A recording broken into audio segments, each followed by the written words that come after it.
Bienvenidos a Estrategia, el podcast de Global Strategy.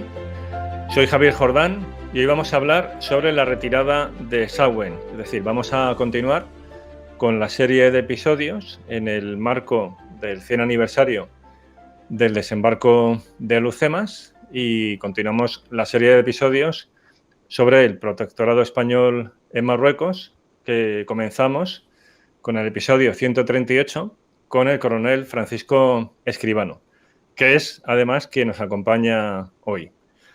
Coronel Escribano, Paco, bienvenido. Muchas gracias, es un placer estar de nuevo contigo, Javier.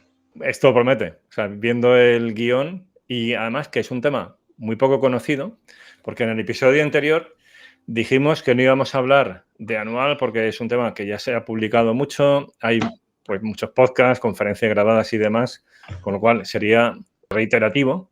En cambio, este tema es un tema muy poco conocido y además ahora en la introducción nos vas a hablar también de la falta de historiografía incluso al respecto. O sea, que más allá de la divulgación, también hay muy poca producción científica sobre este tema. Así que estoy seguro que la audiencia lo va a agradecer.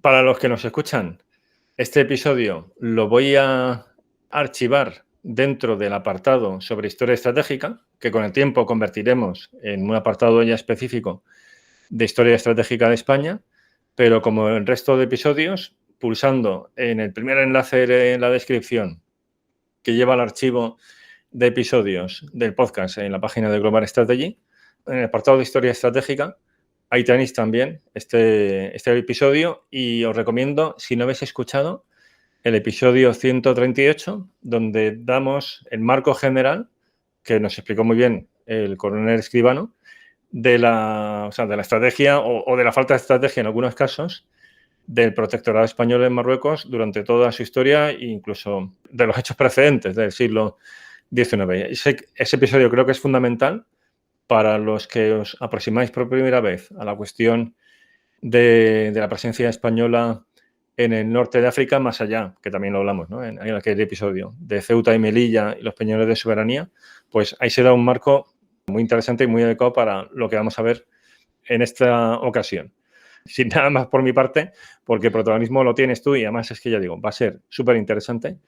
Si te parece, empezamos por la introducción, o sea, por esas premisas, ¿no? que planteas en el guión, que son relevantes para enmarcar esta operación en concreto. Pues sí, porque pese a que las campañas, las guerras en el norte de Marruecos, en el protectorado y tal, fueron un acontecimiento fundamental al comienzo del siglo XX en España y con mucha trascendencia durante las décadas siguientes, realmente incluso la población culta de España apenas sabe más o menos lo que ocurrió en 1909, en la campaña de Melilla, lo del Barranco del Lobo, le suena, Anual, por supuesto, y luego el desembarco de Alhucemas. Hay muy poco más, hay muy poco conocimiento. Eso en cuanto a la población en general. Si entras a Wikipedia, pues igual, esos hechos por ahí. Pero luego hubo campañas interesantes, poco conocidas, como la del Kert en 1912. Pero es que de lo que vamos a hablar hoy en concreto es de lo que ocurrió en el último cuatrimestre de 1924, al sur de Ceuta, al sur de Tetuán. Es que fue una operación tremenda, tremenda en la cantidad de tropas españolas empleadas, tremenda en el esfuerzo militar por parte de los rifeños y yebalíes, que tenían un magnífico ejército, no tan regular como el español o el francés, pero tenían un ejército que acababa de derrotar a los españoles en Anual, que pocos meses después iba a derrotar a los franceses, también en Marruecos. Se enfrentaron un ejército español muy renovado después de lo de Anual en un terreno tremendo con un ejército, con un enemigo magnífico.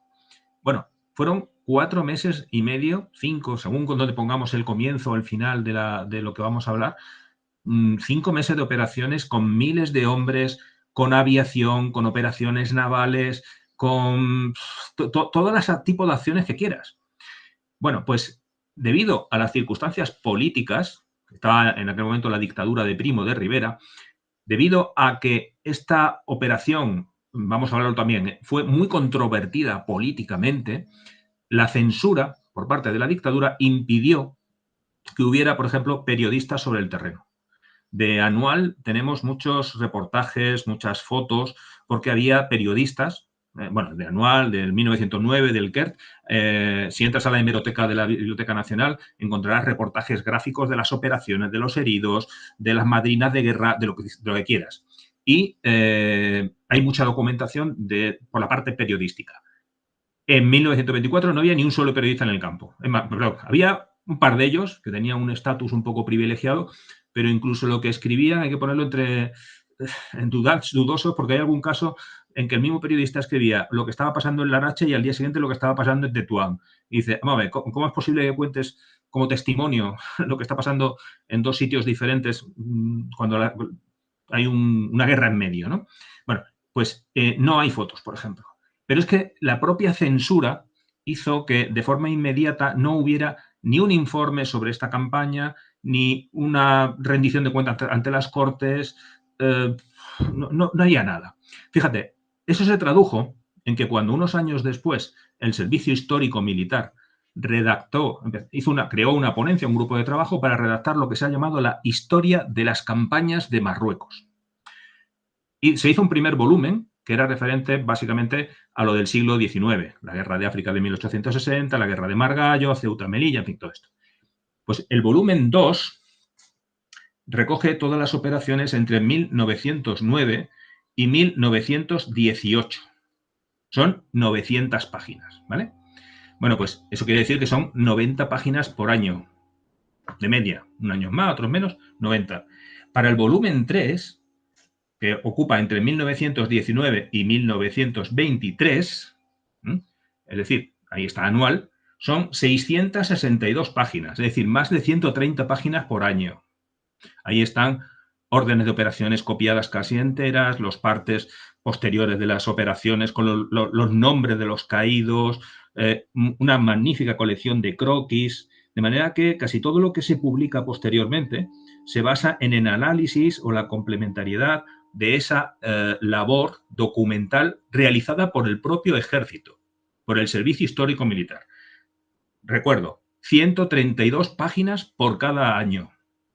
Bueno, pues del año 1924, en el volumen 4, al año 1924 se le dedican 21 páginas. 21. Pasamos de 130, de años relativamente tranquilos incluso, a 21. Es más, es que en el volumen dedicado a la campaña de la que vamos a hablar hoy, lo que hicieron ante la carencia de fuentes o de ganas o de lo que quisiera, fue copiar 4 páginas de otro libro no hecho por el Servicio Histórico Militar. Con lo cual, los historiadores nos encontramos con que la primera base documental, que es la del propio ejército, no existe.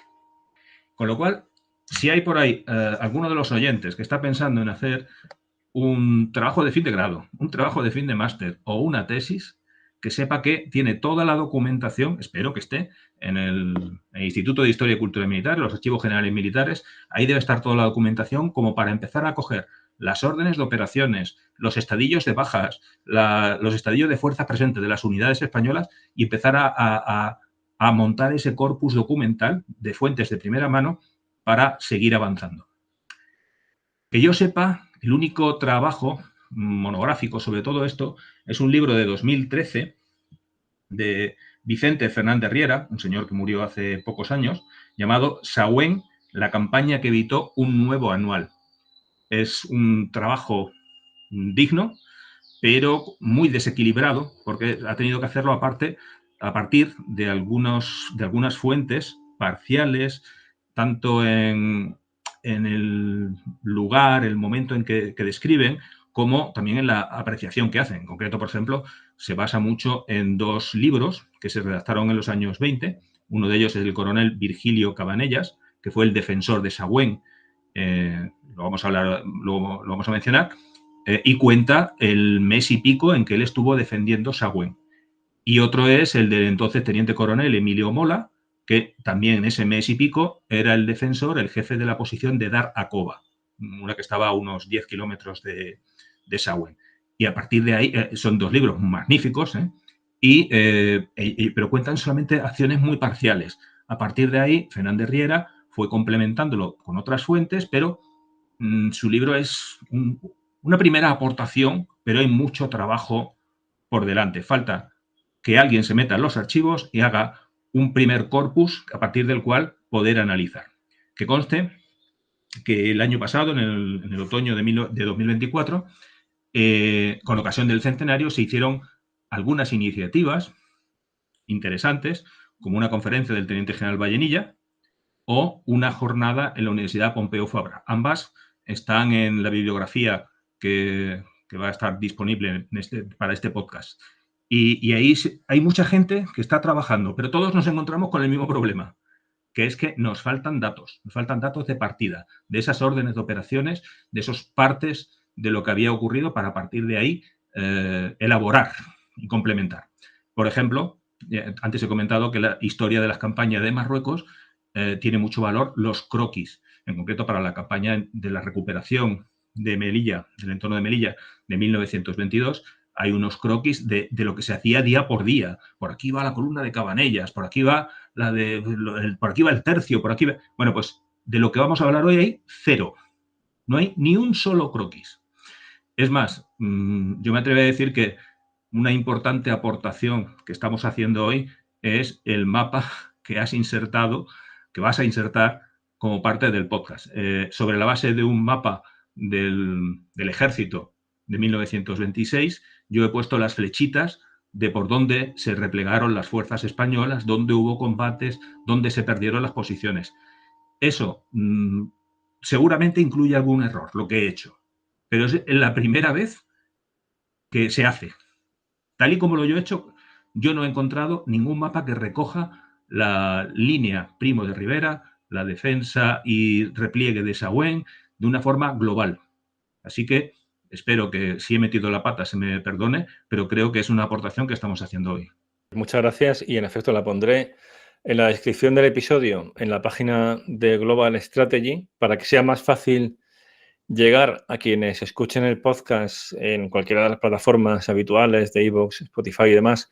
Aparecerá en la descripción del episodio en dicha plataforma, pero con el enlace a la página de Global Strategy, donde está este episodio en particular, ya no dentro del archivo para que sea más fácil encontrarlo, sino directamente será un enlace al post del podcast. Y en efecto, es que además viendo el mapa es muy completo y casi diría que es que lo que nos vas a contar, me lo decías antes, ¿no? Fuera de micro, es que es muy difícil entenderlo sin ver el mapa, con lo cual animo, ¿no? a que visitéis el mapa, lo veáis. También estará la cronología básica de toda la operación, porque es bastante compleja, ¿no? Y yo creo que también vaya a agradecer a la gente las dos cosas y agradecerte de nuevo pues el esfuerzo, porque es que va a quedar muy completo, va a quedar muy bien. Es que ya te digo, lo poco que se sabe de lo que vamos a hablar hoy, al final se queda en la retirada de Sauen. Esa sí que es una acción más conocida, porque también tuvo mucho protagonismo en ella el tercio de extranjeros, el llamado tercio de extranjeros, entonces actualmente la Legión. Y la Legión tiene sus libros, tuvo unas acciones muy destacadas ahí, y esa parte se conoce bastante, se conoce mejor, ¿vale? Sigue habiendo un problema importante del cual vamos a hablar luego, ¿no? El conteo de las bajas, por ejemplo. Pero eso se conoce relativamente bien, pero eso es una acción a lo largo de un eje durante un mes.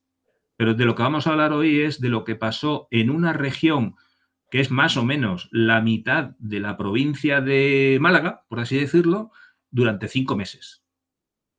Entonces, hay que tener la visión global, porque si no nos quedamos diciendo, bueno, ¿y por qué se van los españoles de aquí? ¿Por qué los legionarios hicieron esto en Daracova? ¿O qué pasó en Seruta y tal? No, es que eso, para llegar a la batalla de Seruta, llevábamos 3 meses de combates, haciendo acciones, por ejemplo, una acción muy interesante. Nuestro pequeño Dunkerque, el repliegue de Lau con barcazas de desembarco replegando a 2.000 soldados, con la marina pegándole cañonazos a los rifeños que estaban intentando atacar. ¿Sabes? Eso también ocurrió en estas semanas. Y luego las acciones, por ejemplo, de la aviación, en un territorio muy montañoso, pero una especie de, no sé cómo decirlo, la Alpujarras o la Serranía de Ronda, pero con más barrancos. Resulta que había posiciones aisladas y la aviación, ojo, los aviones de 1924 se iban y le tiraban barras de hielo para que pudieran beber, porque no tenían agua. O les tiraban una cosa muy llamativa, ¿no? Había momentos en que lo que decían es mandarnos tabaco. El tabaco tenía la ventaja de que al tirarlo de los aviones, pues no se rompía la barra de hielo, no se rompían las botellas, que según lo que se enviaran, y la gente lo agradecía mucho. El tabaco, el papel de liar y todo esto, ¿no? Pues, ojo, y también la aviación, lógicamente, hacía acciones de combate, de bombardeos, de ametrallamientos y tal, pero una parte importante del empleo de la aviación fue en el abastecimiento a posiciones aisladas. Todo eso pasó en esos 5 meses. Y ya te digo, el conocimiento que hay es escaso y solo parcial. Nos quedamos en la retirada de Sauen hasta Tetuán. Pues vamos a intentar contar un poco más todo esto. Sí, antes de entrar ya en la descripción general de la operación, quería preguntarte, porque creo que viene al caso, ¿no? Por lo que has comentado, la razón de esa escasa cobertura por parte del Servicio Histórico Militar, que a lo mejor, no sé, es algo burocrático de que se quedaron con poco personal y no daban abasto y eso es lo que hubo. O si hay algún otro tipo de razón. Pues la verdad es que lo desconozco. Los primeros volúmenes, que llegaron hasta 1923, se hicieron en los años 50, 1950, creo, te hablo de memoria, 1956 o 1960, tendría que mirarlo exactamente, ¿eh? Y el volumen referente, el cuarto volumen, el referente a estos momentos, se publicó en 1981, veintitantos años más tarde. No sé el motivo que pasó ahí en el Servicio Histórico Militar para que hubiera ese parón, y cuando se pusieron a trabajar, pues no sé por qué le dedicaron tan poco espacio a lo que pasó en 1924. También es verdad que estaba ocurriendo lo que hemos comentado al principio. Tenías ahí el portaaviones en todos los sentidos de Alucemas, ¿vale? Con lo cual, incluso ese volumen es lo que cuentan, lo poco que cuentan de la línea Primo de Rivera, de la retirada de Sauen y tal, es como antecedente a Alucemas. Y Claro, a que el partir foco se pone en Alucemas y quizás eclipsa, ¿no?, la importancia de Eso esta es. operación. Pero también, también hay gente, incluso gente que conozca un poco de historia, que piensa que tiene lugar el desembarco de Alucemas en septiembre de 1905 y se acaba la guerra. No, pasaron casi 2 años. 2 años de operaciones en un territorio muy montañoso, el equivalente a Sierra Nevada, con alturas de 2000 y pico metros, donde nieva, donde creo que hay alguna estación invernal de esquí en Marruecos y tal. O sea, que hubo 2 años de operaciones muy duras, muy interesantes, de guerra en montaña, y sin embargo también en ese volumen, eso es como termina Alucemas, y luego ya se hace todo lo demás. Bueno, pues no sé por qué se paró el trabajo de la ponencia del Servicio Histórico Militar durante tanto tiempo, y cuando retomaron, en vez de tomárselo con calma y haber hecho un trabajo similar al del resto de los volúmenes, pues les quedó un trabajo bastante desequilibrado. Más valor va a tener el episodio y lo que nos vas a contar ahora sobre esta operación para divulgarlo al público general y ordenar ideas, empezando por el propio mapa que has hecho. Pues mira, es una muy buena contribución. Si te parece, entonces, damos la visión general de la operación, las fechas, o sea, un poco de qué va, ¿no?, esta operación. Bueno, pues resumiendo mucho, la campaña, porque yo le voy a llamar campaña, la campaña del repliegue a la línea Primo de Rivera, que tuvo lugar entre septiembre y diciembre de 1924, consistió en abandonar el corazón de la Yevala, que es una región al sur de Tetuán, más o menos el centro de gravedad está a unos 100 kilómetros al sur de Ceuta. Bueno, pues esa zona estaba relativamente controlada por el ejército español desde 1920. Como resultado de la debilidad global de España, tanto la política como la militar, y el poderío que en aquel momento tenía la llamada República del Rif de Abdelkrim, sobre todo tras lo que había ocurrido en el desastre anual, el gobierno del dictador Miguel Primo de Rivera, decide abandonar ese territorio, un teatro de operaciones de unos 50, una especie de trapecio cuadrado de 50 por 60 kilómetros, abandonar todas las posiciones que había ahí, más de 200 posiciones, abandonarlas y ponerse detrás de una línea presuntamente más segura, donde se redujera el número de posiciones, el número de soldados y fuera más fácil defenderlo con una línea, en vez de una dispersión de puntos, con una línea continua que favoreciera los apoyos mutuos entre posiciones aledañas y sobre todo el apoyo logístico, porque se apoyaba en las carreteras, en el ferrocarril que ya existía. Es decir, la campaña supone abandonar un territorio básicamente cuadrado de unos 2.500 kilómetros cuadrados para ponerse detrás de una línea defensiva más homogénea. Ese territorio es muy, muy montañoso, mucho. Con unas comunicaciones que aún hoy son muy complicadas, con carreteras de montaña, con muchas curvas. En aquel momento directamente no había carreteras. Lo que había era, la principal vía de comunicación era una pista militar construida por los españoles entre 1920 y 1924 que unía Tetuán, que es la capital del protectorado, con Sauen, que es la capital de las montañas, y una ciudad sagrada y tal, que se ocupó en 1920. Esa era la única vía de comunicación moderna que había ahí. Con lo cual, esos 200 posiciones que estaban desperdigadas era un auténtico suplicio. Bueno, se cometieron muchos errores, muchos errores durante esos 4 años de ocupación. Se habían tomado muchas decisiones parciales porque por un momento se vio la necesidad de controlar tal pueblo y se ponía una posición a lo mejor con 8 soldados. Aquí hace falta controlar este recodo del camino tal, y se ponía una posición de 30 soldados. Se crearon bases para controlar el territorio con 700 soldados en lo alto de un monte. O sea, se habían ido tomando decisiones parciales que luego nadie las deshacía. Para una acción concreta se creaba un puesto y ahí se quedaba, no se retiraba. El resultado es que después de 4 años había toda esta dispersión de posiciones que requerían apoyo logístico, que tenían problemas de aguadas y demás. Es decir, entre 1920 y 1924 se había creado una situación parecida a la de Anual en Melilla de 1921. Con lo cual, todo era muy vulnerable. Y por otro lado, ya lo he comentado antes, el enemigo era muy potente. En 1921, la sublevación de las cabilas del entorno de Melilla fue dirigida por los Beni Urriagueles, por Mohamed al-Belkrim, al-Hatabi, y había sido bastante espontánea, ¿vale? Surgió un malestar, una chispa, se hicieron una cosa mal y fue creciendo. A medida que los Beni Urriagueles conseguían victorias parciales pequeñas contra los españoles, la chispa fue creciendo y al final fue una sublevación de cabilas. Eso fue en 1921. Eran gente con fusiles que más o menos decían, los españoles están siendo derrotados, pues voy a atacarles. En 1924, la República del Rif tenía un ejército regular con soldados uniformados, ¿vale? Un núcleo de tropas muy bien instruidas que tenían fusiles, ametralladoras, artillería, y a partir de ese núcleo iban reclutando las arcas, las tropas irregulares de las cabilas.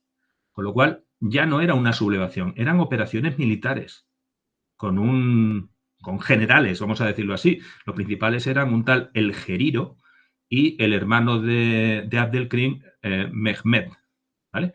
Que eran auténticos generales, con su cuartel general, con sus comunicaciones, tenían líneas telefónicas, decidían dónde iban a atacar y cómo hacerlo. Con lo cual, la operación fue una auténtica operación, una auténtica guerra entre dos ejércitos regulares, casi, y muy complicada, y en un terreno mucho más difícil que el de Anual, porque a fin de cuentas, en lo que había ocurrido en 1921, el terreno entre Dardrius y Monte Arruit es básicamente llano. Aquí, donde tuvo lugar la operación de 1924, es que no hay un solo llano, son montañas, montañas, barrancos y barrancos. Con lo cual, fue una operación muy, muy, muy difícil. Y un último elemento. Luego hablaremos un poco de las torpezas de Primo de Rivera a la hora de hacer esta esta campaña. Todo esto se hizo en el otoño, la época de lluvias. Quizá haya quien piense que Marruecos es el desierto del Sahara. No, en esa zona del norte de Marruecos estamos hablando de montañas que reciben las lluvias del Atlántico, como puede ocurrir exactamente igual en España o en el sur de Cádiz, ¿no? Con lo cual, hubo varios momentos en que hubo que parar las operaciones porque llovía tanto que los caminos eran impracticables para hacer cualquier cosa.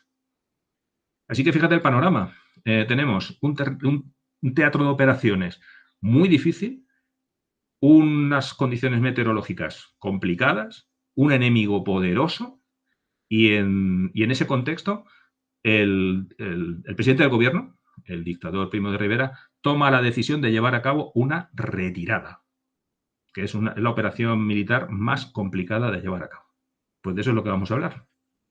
Te iba a preguntar, pero en gran medida ya lo has respondido, por los paralelismos y diferencias de esta campaña con Anual, pero por lo que acabas de comentar, o sea, este paralelismo de que es un repliegue, pero es más difícil. O sea, es una operación que tiene un resultado muy diferente, como ahora veremos, pero es un desafío todavía mayor. Es la impresión que me da por lo que acabas de exponer.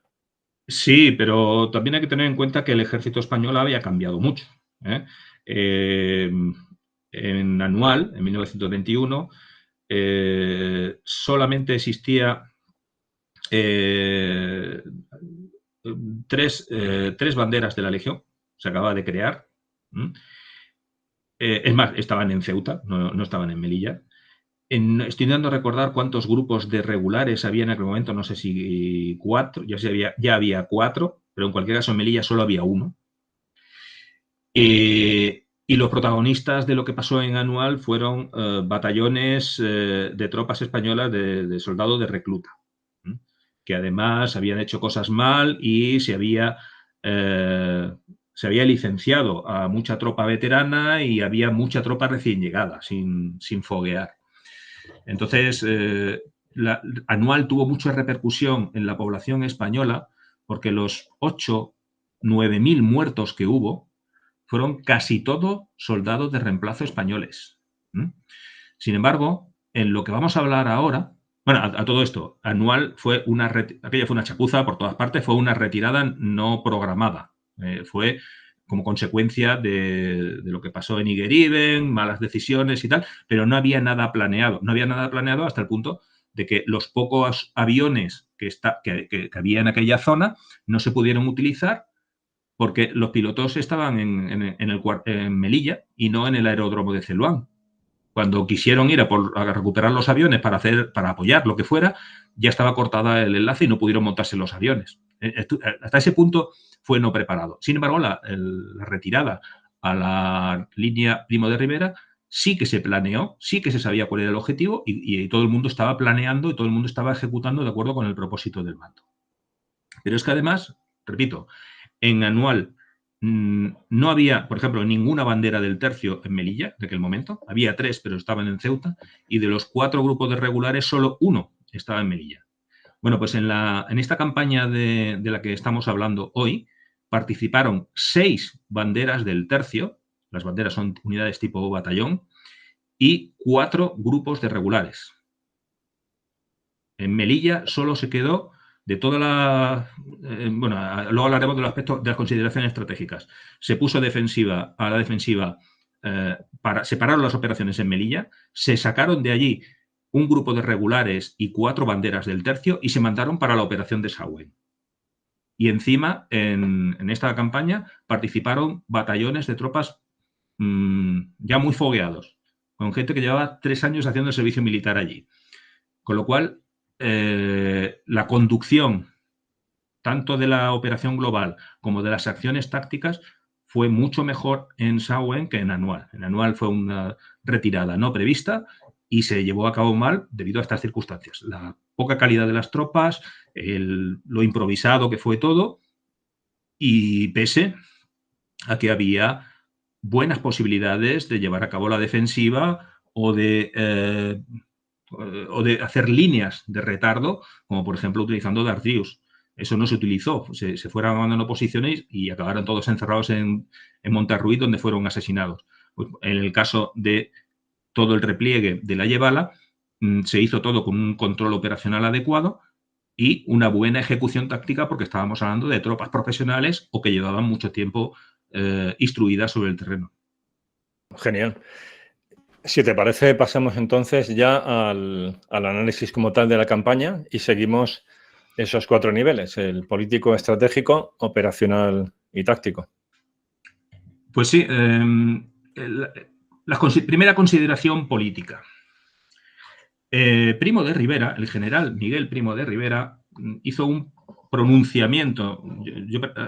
Hay quien le llama golpe de Estado. Para mí, el de Primo de Rivera fue el último pronunciamiento tipo decimonónico, es decir, un general lanzaba un comunicado mostrando su disconformidad con la política del gobierno y en ese momento pues el rey le dice, pues estoy de acuerdo, vente para acá y eres tú el nuevo jefe del gobierno.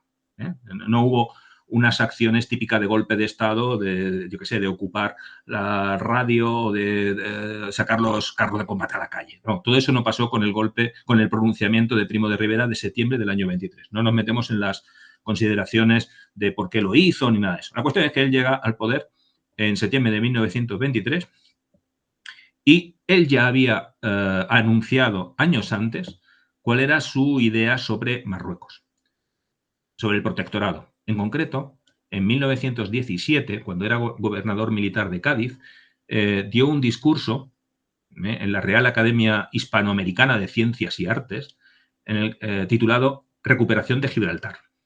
Bueno, un clásico, ¿no? Desde en aquel momento de 2 siglos antes, Gibraltar español, vamos a recuperarlo. Pero una de las propuestas que hacía para recuperar Gibraltar era canjearlo por Ceuta con los británicos. Es decir, que los británicos se quedaran con Ceuta y nosotros con Gibraltar. Ya hablamos en el anterior programa, en las consideraciones estratégicas, globales, del prestigio nacional, del control del estrecho y tal. Eso era un disparate, ¿no? O sea, era un disparate tanto desde el punto de vista de la consideración española, perder Ceuta y tal, como desde el punto de vista internacional, los franceses no iban a estar muy contentos con que los británicos se quedaran con Ceuta. Aquello no tenía sentido, pero lo dijo. Y posteriormente, en 1921, cuando el general era capitán general de Castilla la Nueva, era también senador. Y en un debate en el Senado, con motivo de lo que había ocurrido en Anual, volvió a decir, más o menos, no me acuerdo exactamente las palabras, que el norte de Marruecos no valía la vida de un solo soldado español, que teníamos que irnos de allí. A eso se le llamaba la teoría abandonista. No era él el único, había otros políticos, otros pensadores que se planteaban que qué hacía España en el norte de Marruecos, que era eso del protectorado, que bastante teníamos con el déficit de hospitales o de carreteras en España como para estar construyendo carreteras en el norte de África. Entonces, también le cesaron. Igual que le cesaron en 1917, en 1921 el gobierno le cesó por mostrar esta teoría abandonista. En cualquier caso, en su pronunciamiento, en su manifiesto de septiembre del 23, él lo que dijo era: ni somos imperialistas, ni creemos pendiente de un terco empeño en Marruecos el honor del ejército. Es decir, luego no decía cómo iba a solucionar el problema de Marruecos, pero fíjate lo del terco empeño. No tenemos que intentar mantenernos a toda costa, porque si nos vamos de allí no va a pasar nada, ¿vale? Y de hecho, en los primeros meses de su gobierno, intentó negociar con Abdelkrim. Le propuso la creación de una región autónoma del Rif. Venga, sí, nominalmente eso es el protectorado español, pero tú te vas a quedar ahí, pero no nos ataques. Eso más o menos lo que intentó negociar. Abdelkrim estaba muy crecido, tenía dinero que había conseguido por el rescate de los prisioneros españoles, tenía mucho armamento que había capturado a los españoles, tenía un prestigio internacional, incluso intentó que se le reconociera a la República del Rif en la Sociedad de Naciones, mandó una comisión a Ginebra para conseguir ese reconocimiento internacional, no lo consiguió, de manera que Abdelkrim rechazó completamente ese acuerdo con Primo de Rivera y siguió atacando sobre todo las posiciones en la línea que se había establecido en Melilla, que tenía una serie de puntos bastante problemáticos desde el punto de vista militar, con lo cual seguía atacando.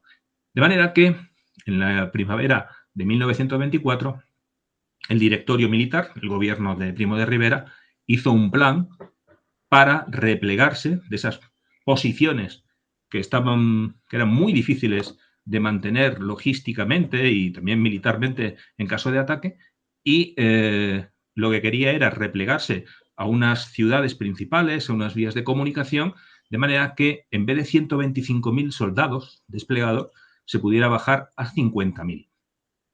Problema, ese plan tendría que haberse mantenido en secreto. Completamente. No, ojo, los detalles del plan no se conocieron en aquel momento, pero sí la intención de hacerlo. Con lo cual, se creó un gran malestar entre las tropas españolas que estaban en el norte de África y, sobre todo, se le dieron pistas a Abdelkrim de que iba a desarrollarse ese repliegue. Ante lo cual, Abdelkrim empezó a tomar posiciones para estar en una situación más favorable cuando tuviera lugar el repliegue, porque en el momento de cortar el contacto con el enemigo y marcharse hacia atrás es crítico. Bueno, pues Abdelkrim empezó a tomar posiciones para cuando llegara ese momento. De nuevo, la pregunta es el por qué. Porque, en efecto, esto es un fallo muy grave, ¿no? Y además tenemos ejemplos recientes salvando muchísimo las distancias.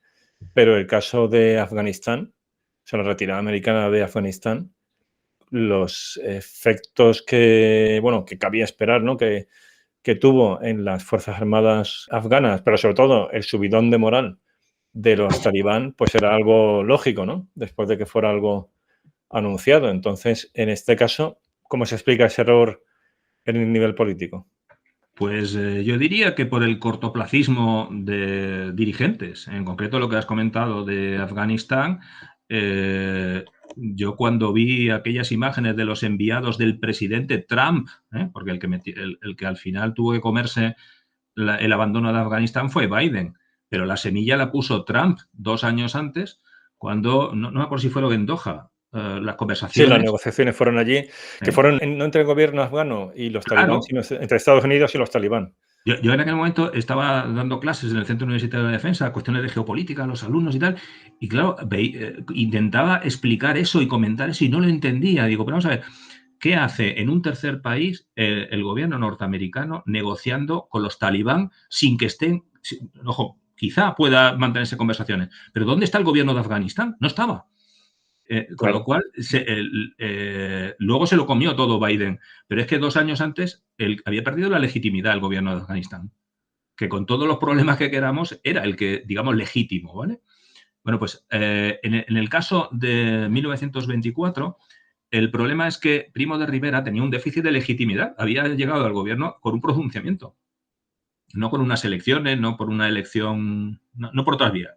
Con lo cual, desde el principio, intentó buscar legitimidad con ciertas medidas que hoy diríamos que eran populistas, o yo qué sé, unas eran de carácter sindical, otra económico. Bueno, en el caso concreto de Marruecos o del ejército, nada más llegar al poder, Primo de Rivera lo que hizo fue repatriar fuerzas expedicionarias.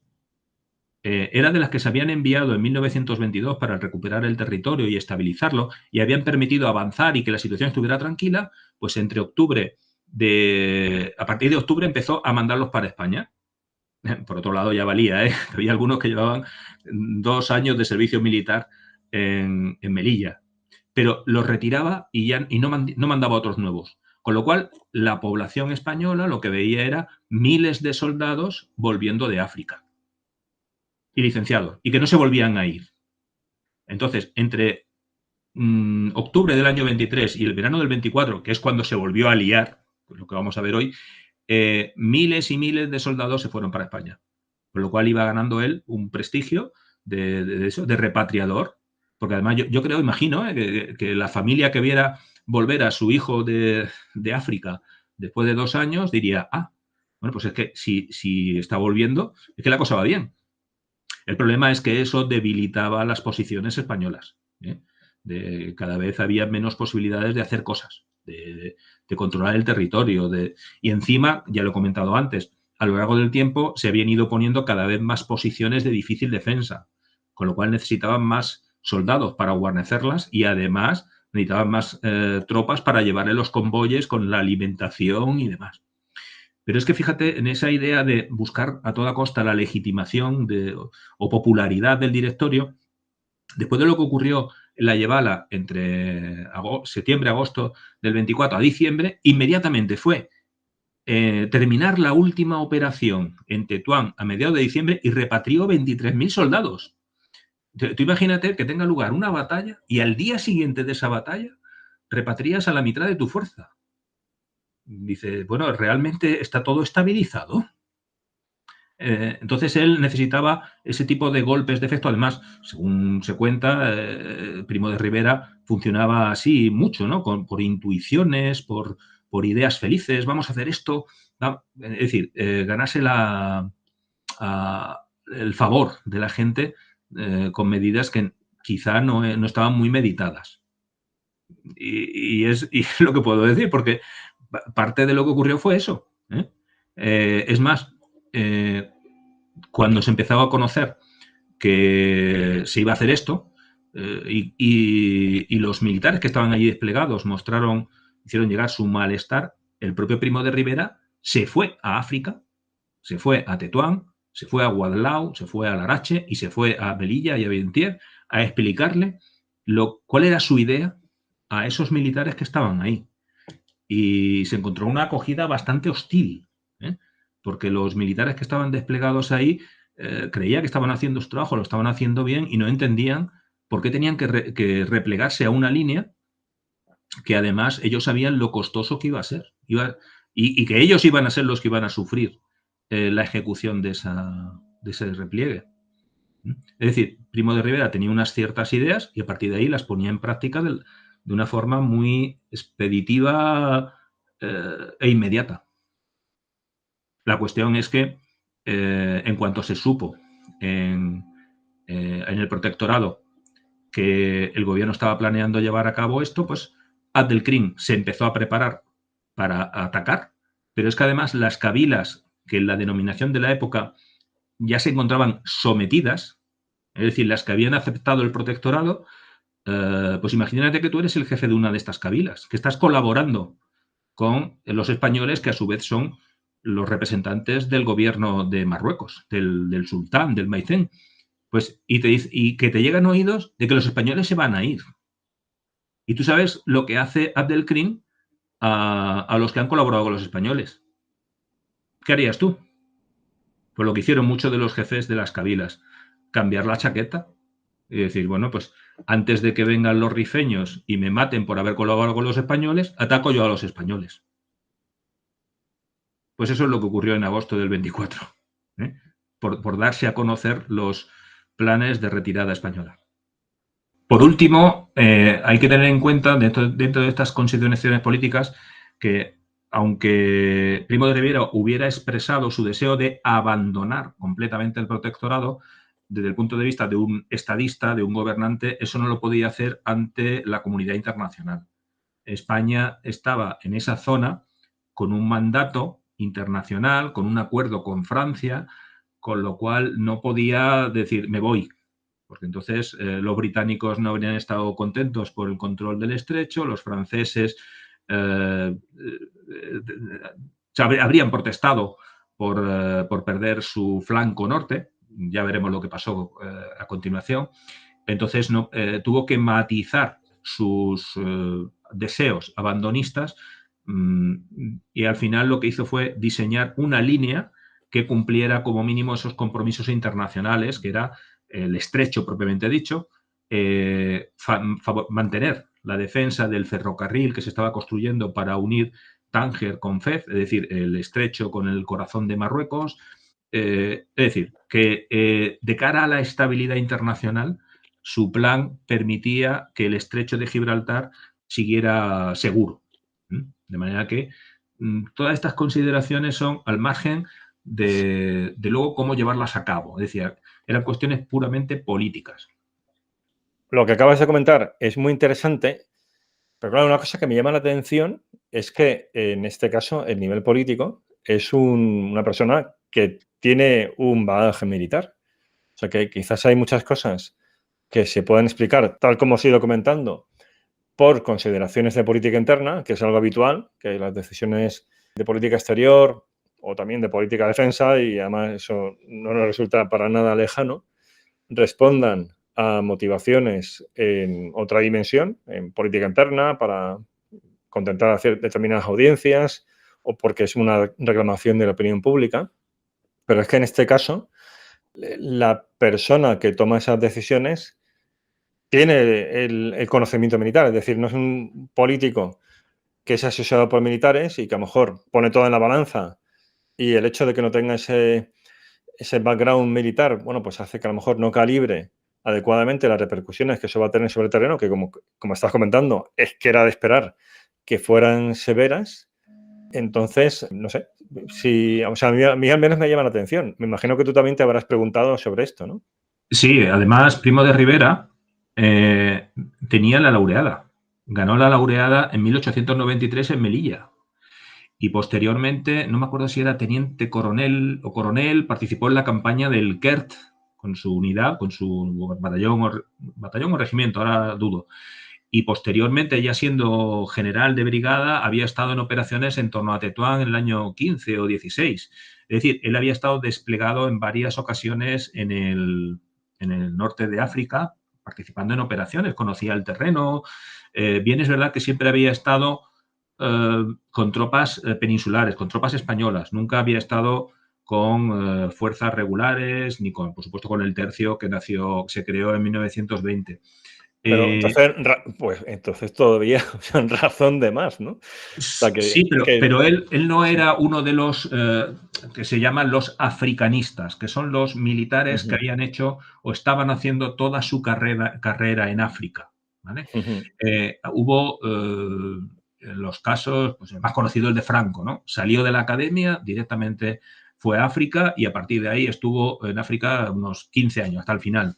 Pero como él, tantos otros, Varela o yo qué sé, García Baliño, o sea, casi todos los generales de la guerra civil hicieron toda su carrera en África y no conocían otra cosa. Primo de Rivera no. Primo de Rivera estuvo en determinados momentos allí, con lo cual desconozco cuáles serán sus ideas políticas o por qué el análisis suyo era diferente.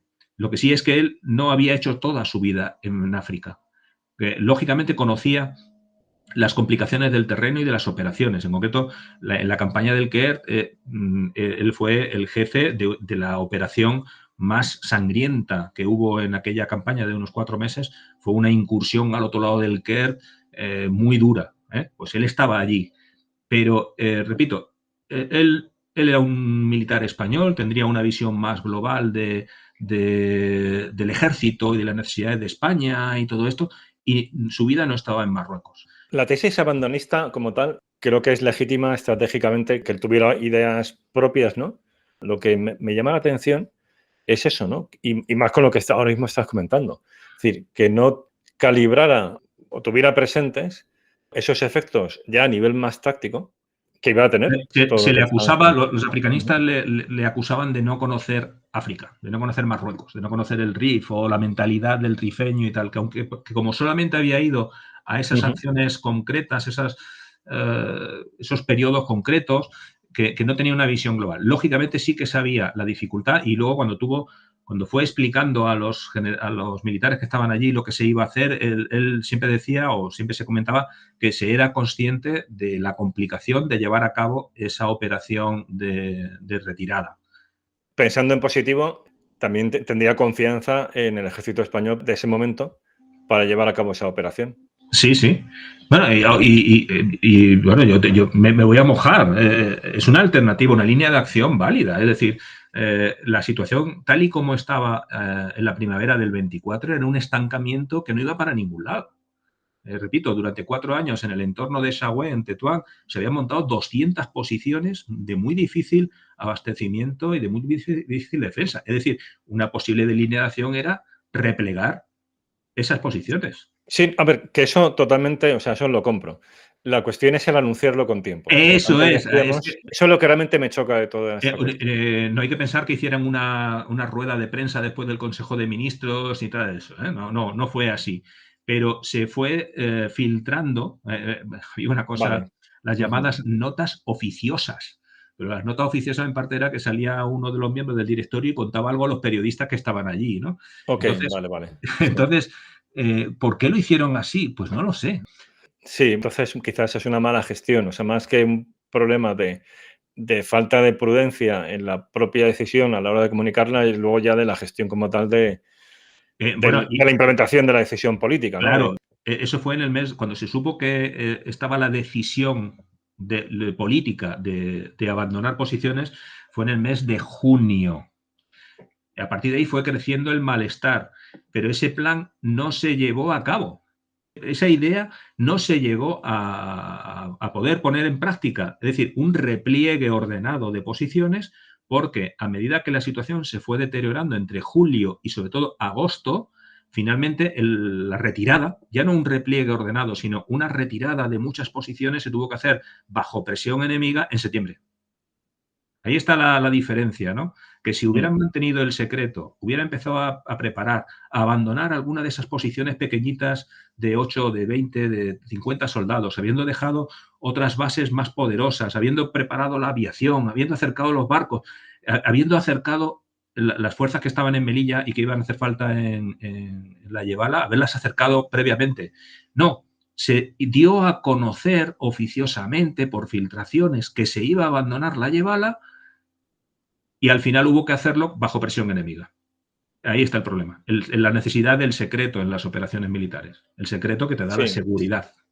Salvando las distancias, un caso relativamente reciente en el tiempo bien hecho fue el repliegue a la línea Hindenburg, ¿no? En la Primera Guerra Mundial, que ahí sí que tuvieron secreto, ¿no? Pues ahí daron muy bien la seguridad de la operación desde el punto de vista de la información. Sí, creo que ahí los británicos se enteraron cuando lanzaron un ataque y no había nadie, ¿no? Pues es algo que recoge el contexto de la película esta de 1917, de hace pocos años, de la Primera Guerra Mundial, narra aquello, ¿no? Bueno, es un caso un tanto diferente, pero es en ese contexto de repliegue, ¿no? Pues aquí eso, se le dio demasiada información al enemigo y no se llevó a cabo nada. Si ya en junio se hubieran empezado a abandonar posiciones por aquí y por allá, habiendo creado unos núcleos de reserva en las posiciones principales para favorecer todo eso, pero no, se dejó la iniciativa completamente en manos de los rifeños y encima los yebalíes. Bueno, todo esto es porque hablamos siempre de los rifeños, ¿no? El Rif es una no sé si llamarle comarca, ¿vale? Es como si dijeras, no llegan a ser, estoy pensando la extensión. Más o menos todo esto que estamos hablando tiene lugar en una extensión y una orografía parecida a la mitad oriental de Asturias, para entendernos. Ahí, eso sería la Yevala. Pues los rifeños serían los de Cantabria, ¿eh? Y entre ellos, sí, más o menos son parecidos, pero unos son yebalíes y otros son rifeños, ¿no? Pues entonces los rifeños vieron que había una posibilidad de extender su dominio, su agresividad a la región de al lado, y los yebalíes empezaron a pensar que vienen los rifeños, pues voy a cesar mi colaboración, porque antes de que me tomen represalias contra mí. Y entonces, como no se hizo nada en junio y julio, en agosto ya estaban todos levantados, cortando las carreteras, las vías de comunicación y cercando las posiciones más expuestas. Con lo cual le habías cedido completamente la iniciativa al enemigo. Genial. Nos hemos detenido mucho aquí, pero yo creo que es importante, o sea, desde la perspectiva del podcast, porque la idea es extraer lecciones estratégicas y esta es una fundamental, que es relevante para el presente. Y antes hablábamos de Afganistán, pero bueno, también puede ser una misión de estas NEO, de repatriación de nacionales en una situación de conflicto, que si aparece el responsable exterior diciendo que va para allá una operación de sacar nacionales, pues que mejor que no lo digas, ¿no? Porque claro, igual los aviones que van para allá se pueden encontrar con un problema, ¿no? En el lugar. O sea, que esto es importante de cara también al presente, ¿no? De extraer lecciones estratégicas. Además, en aquel momento, que ya lo he comentado antes, ¿no? La dictadura tenía una censura muy fuerte sobre la prensa, pues habría sido más fácil que no se conocieran estos detalles. Pero no, Abdelkrim, el servicio de información de Abdelkrim lo que hacía era comprar los periódicos españoles en Tánger y leérselos. En fin. Entre otras cosas, lógicamente tenían Sí. otro tipo de agentes y demás, ¿no? Pero vamos, Abdelkrim y sus oficiales, sus generales, su hermano y tal, decían, no, si nosotros cogíamos el periódico y nos íbamos enterando de lo que quería hacer España. Y si, repito, en junio dices que vas a reducir, que tienes idea de reducir las tropas españolas desplegadas y tal, pues ya está, pues vamos a prepararnos para esta retirada española. Y lo hicieron. Y en esto ya damos otro paso, porque está a caballo entre lo político y lo estratégico, ¿no? Sí, pasemos entonces, o sea, para que los que nos escuchan nos vayan siguiendo, hemos visto las consideraciones políticas, pasamos ahora al nivel estratégico y luego ya al operacional y táctico. Entonces, sí, pues la es primera la bisagra, ¿no? Vamos a la estratégica. la primera consideración, yo he dudado en si considerarla estratégica o política, ¿no? Que es el mito de Primo de Rivera como un gran estratega. La llamada teoría de la doble trampa. Viene a decir esa teoría que Primo de Rivera no lo quiso expresar de esa manera, pero lo que quería era, por un lado, abandonar todo ese territorio, esos 2.500 kilómetros cuadrados, para hacer que Abdelkrim tuviera que ocuparlos, por un lado se debilitara porque tenía que controlar más territorio, y por otro, que se viniera arriba, como había ocurrido después de Anual, para que, por un lado, se encontrara una línea fuerte defensiva española difícil de atacar, y por otro, que tuviera mucha fuerza para que se fuera contra su otro enemigo, que era Francia, al sur, que se fuera hacia el sur a atacar el protectorado francés. Esa sería una trampa, la trampa a Abdelkrim. Por otro lado, sería la trampa a los franceses. Es decir, yo, si quito el control de unos rebeldes rifeños y ebalíes y se van hacia el sur, Francia le voy a tender una trampa a Francia porque si les atacan, Francia va a tener que reaccionar y va a tener que colaborar conmigo.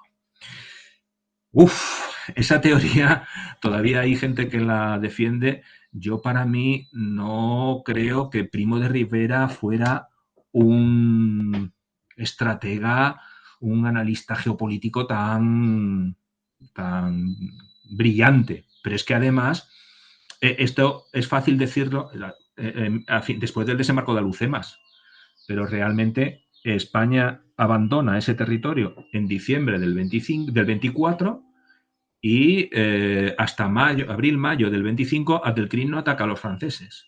Podría no haberlo hecho. Tranquilamente podría no haberlo hecho. ¿Por qué lo hizo? Hay entrevistas a Abdelkrim y tal, pero no queda claro por qué atacó a los franceses. Pero por todos los franceses, hasta que no les atacaron a ellos y tuvieron su propio desastre en el Guarga, su propio desastre de Anual, en la primavera-verano del 25, habían pasado 6 meses y les había dado exactamente igual lo que había pasado con el protectorado español. Ellos tenían sus propios problemas, ellos estaban metidos allí en la ocupación del Ruhr, en Alemania, había habido unas elecciones con un cambio radical de gobierno, tenían problemas económicos tremendos y tal, como para preocuparse porque España ha abandonado una comarca en el norte de Marruecos. Pero, claro, cuando Abdelkrim, por decisión suya o porque le arrastraron las cabilas más belicosas que estaban bajo control francés, se lanza y ataca hacia el sur, hacia los franceses lo pasan muy mal y se ven obligados a colaborar con España. Y entonces, a posteriori, surge esa teoría de la brillantez de Primo de Rivera, que 2 años antes ya había previsto que todo esto iba a ocurrir. Tú que sabes más de geopolítica y de análisis y de escenarios y tal que yo, ¿tú crees que alguien puede hacer una prospectiva tan arriesgada? No, y a ver, menos, porque aquí hay un elemento que a veces se plantea en prospectiva, que es el error humano, porque lo de Abdelkrim es un error estratégico monumental. Abrirte una guerra en 2 frentes que no te interesa en absoluto. Y es la parte complicada cuando haces prospectiva, que tratas de generar escenarios que sean plausibles, es decir, que sepas explicar cómo se llega allí, cuándo y cómo introduces el elemento del error humano, del fallo, o sea, del error de cálculo, que hace plausible un escenario que de entrada parece poco racional, que un actor tome una decisión que lleva en esa dirección. Entonces, que Primo de Rivera previera ese error estratégico por parte de Adelscreen es complicado, ¿no? Me da la impresión. O sea, no termino de verlo. Francamente, sí. Y luego los que defienden esta visión de Primo de Rivera como un gran estratega y la teoría de la doble trampa se basan en documentos escritos muy a posteriori. Yo creo que ni en el Archivo General de la Administración ni en ningún Archivo General Militar va a aparecer un plan de operaciones donde diga con el objeto de hacer que Abdelkrim ataque a los franceses y así oblígale a colaborar. ¿Sabes? Yo creo que eso no existe. Pero bueno, que sepas que esa teoría se puede leer por ahí. Realmente yo creo que la estrategia de Primo de Rivera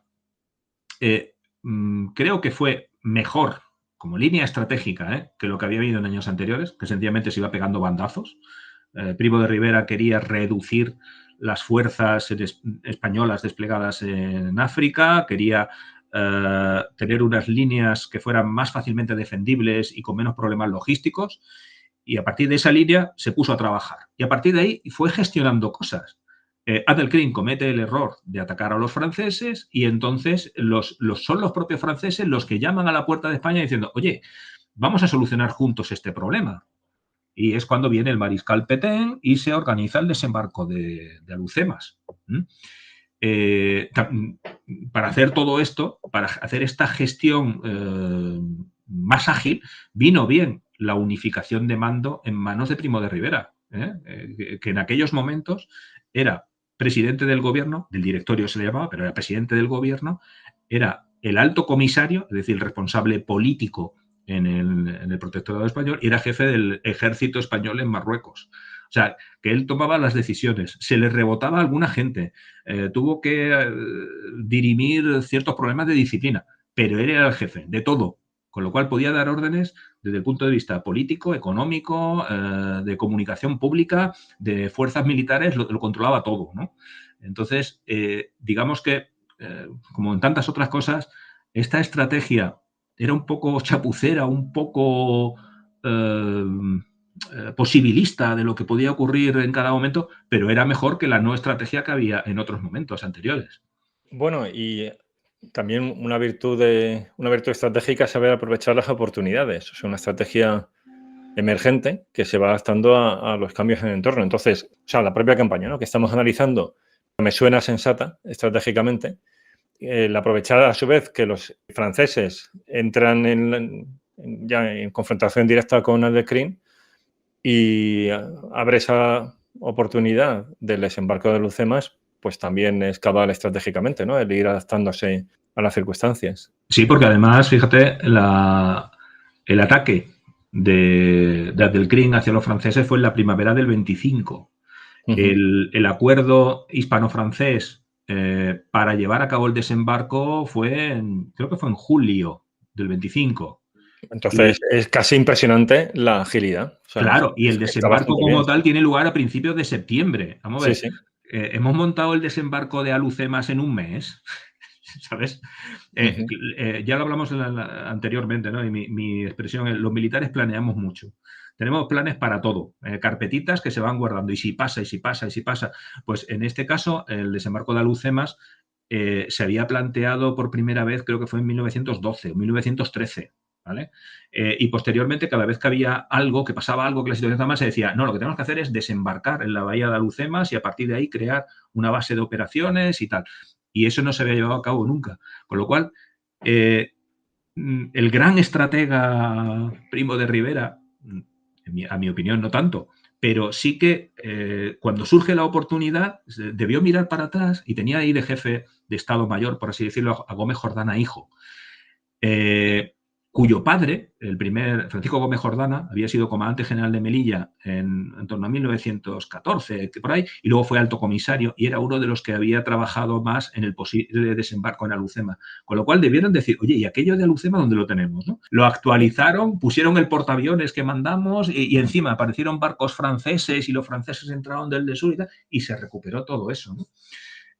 Sí, entonces volvemos al episodio anterior donde Hablábamos de esa frase de Eisenhower, ¿no? Que decía que los planes son inútiles, pero que el planeamiento lo es todo. Lo es todo. En este Lo es caso se todo. ve, ¿no? Que ese trabajo de Estado Mayor que había detrás, pues en este caso se ve que es productivo, que gracias a él se puede aprovechar el momento estratégico para ejecutar esa operación, porque esa operación, digamos que el trabajo más duro o buena parte de él ya se había hecho. Sí, es que además hay otra consideración también igual, yo creo que es más estratégica, ¿no? Era el nuevo ejército español. Lo que hemos comentado antes de las banderas de la Legión, los tabores, los grupos de regulares y demás, ¿no? En concreto, cuando la cosa se empezó a poner mal en la Yevala, el levantamiento de las tribus yevalíes, se empieza a enviar fuerzas. Por un lado, se habían activado unas brigadas de reserva, cada una de ellas con 4 batallones que estaban en la península haciendo su trabajo normal, y entonces se les llamaba, pero como ya estaban predesignados los planes, estaban hechos los planes de proyección de fuerzas, ya estaban designados los barcos y tal, en muy pocos días, en 3 o 4 días, estaban llegando los batallones a Marruecos. Pero también muy importante es que cuando la cosa se empezó a poner mal, cogieron de Melilla primero la primera bandera del tercio, el grupo de regulares de Alucemas, se les montaba en un barco en Melilla y al día siguiente estaban en Tetuán o en Ceuta o en Guadalao, que era la base de operaciones para la Yevala. Eso se podía hacer con ese nuevo ejército que había surgido después de Anual. Una base profesional, muy preparada, muy móvil, muy maniobrera, que rápidamente decía, oye, montaos en este barco que os vais para otro teatro de operaciones. Eso permitió, posteriormente, en Alucemas, que se hicieran unas cuantas virguerías con Alucemas. Por ejemplo, cuando, bueno, de esto ya hablaréis en el próximo programa, Abdelkrim que va a tener lugar el desembarco y decide una acción un poco a la desesperada, que es el asedio, el atacar Kudia Tajar, porque de esa manera podría bombardear Tetuán. Si caía la posición de Kudia Tajar, podía atacar directamente el corazón político del protectorado.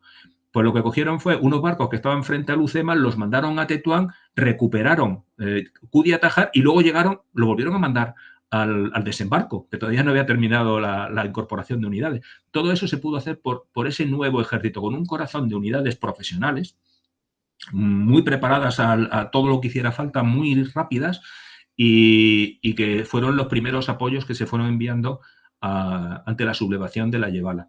Y luego, ya te digo, la decisión estratégica de organización política, o sea, militar de alto nivel, de crear esas brigadas de reserva que permitieron meter allí 12 batallones muy rápidamente, en pocos días. Luego, esos batallones, lógicamente, no tenían la misma calidad militar que las unidades, que los batallones que ya estaban allí en posición, o que las unidades del tercio o los regulares, pero sí que hicieron un buen papel. De manera que estratégicamente se tomaron una serie de decisiones que, mal que bien, funcionaron. Luego, otra consideración estratégica o de política militar o de política de defensa, diríamos ahora, ¿no? Que el ejército español seguía siendo muy pobrecito. Se había desaprovechado una buena oportunidad tras el desarme de la Primera Guerra Mundial. A los franceses les sobraba armamento, a los británicos también, y lo pusieron a saldo en el mercado. Y España desaprovechó una buena oportunidad de comprar camiones, ametralladoras. ¿Por qué? Porque no era prioritario. España tenía sus propios problemas y no veía necesario eso en el año 18-19. Se compraron algunos carros de combate franceses, los Renault, los Schneider. Se compraron, no sé por qué a la Marina se le metió en la cabeza comprar las barcazas que se habían utilizado en el desembarco de Galípoli. Y se compraron unas cuantas, ¿vale? Que estaban en Gibraltar, me parece, y se compraron unas cuantas, no sé si fue en el año 20, 21. Bueno, oye, dieron un resultado formidable, ¿eh? Pero el ejército español del año 24 había mejorado mucho en su infantería, sobre todo eso, el tercio de extranjeros, la legión, los regulares, pero la caballería seguía siendo caballería a caballo. Había muchos menos aviones de lo que correspondería a un ejército de la entidad del español. Y una cosa que se echó muchísimo, muchísimo en falta en la operación de la Yevala, en la retirada sobre todo de Saguén, son los camiones. Había que mover miles de personas. Parte de la... Saguén era una ciudad grande, ¿eh? Allí había mucha población que había colaborado con España. Había muchos judíos que habían colaborado mucho con los españoles durante los 4 años que habíamos estado allí, y entonces pensaban que iban a ser represaliados y se marcharon con las tropas españolas, mucha población civil. Y para eso no había camiones. Y tenían que hacer 60 kilómetros y volver, ir y volver por una pista que estaba decente, pero problemática, una pista de tierra y tal. Y a esas alturas el ejército español seguía teniendo esos problemas. Entonces, ya te digo, no sé si esto es una consideración estratégica o una consideración política o de organización de alto nivel, pero eso también ocurrió ahí. Con lo cual estábamos en una fase, un periodo de transición en la situación global en cuanto a conducción, en cuanto a medios y en cuanto a personal eran mejores que en Anual, pero todavía había el año que pasó hasta el desembarco de Alhucemas permitió mejorar mucho. Sí, o sea, esto claramente es una consideración que es relevante estratégicamente, ¿no? Los medios. Y claro, también la cuestión es que el propio terreno, por ejemplo, para la caballería, ¿no? Que comentabas, además es que es tu arma, ¿no? Sí. Quizás era más apropiado el caballo que los FT-17 franceses, ¿no? Los carros de combate. No, pero ahí en Yevala no hubo carros de combate, no hubo FT-17. Lo que sí hubo, y ahí es donde tendría que haber habido más, camiones blindados, autoametralladoras, cosas de ese tipo, que los poquitos que hubo hicieron muy buen servicio, ¿vale? Porque, para los convoyes, ¿no? Que sería, claro, o sea, mando mucho las distancias los MRAP actuales, ¿no? claro, Sí, sí. por ejemplo, no sé si el penúltimo día no, la última semana de la retirada de la vía principal, que era una pista construida por los españoles, por cierto, es la ruta de Arturo Barea. El segundo libro de La forja de un rebelde es el servicio militar de Arturo Barea en África construyendo un camino. Pues es la carretera de Tetuán a Sahagüen, la que 3 años después iba a ser el escenario de esta operación, ¿no? Bueno, pues eso era un camino. Pues entonces, 3, le llamaríamos autoametralladoras, ¿vale? Plantados ahí en el camino, claro, con sus ametralladoras, barrían todos los alrededores. Eran una especie de fortín, una especie de bloqueo flotante sobre la vía principal, sobre el eje del repliegue. Bueno, pues, pero había muy pocos. Había otras muchos lugares donde había una posición de pelotón en un Picacho, pues ahí ni siquiera esos autometralladoras podían hacer nada, ¿no? Pero en cualquier caso, si en vez de 3 o 5 autometralladoras se hubieran tenido 15 o 20 para poder escalonar esos apoyos de fuego, movimiento en el repliegue, habría estado muy bien, pero de eso tampoco había mucho. Bueno, además, en cuanto a los aviones, igual se había desaprovechado la oportunidad de comprar más aviones después de la sobrante de la Gran Guerra.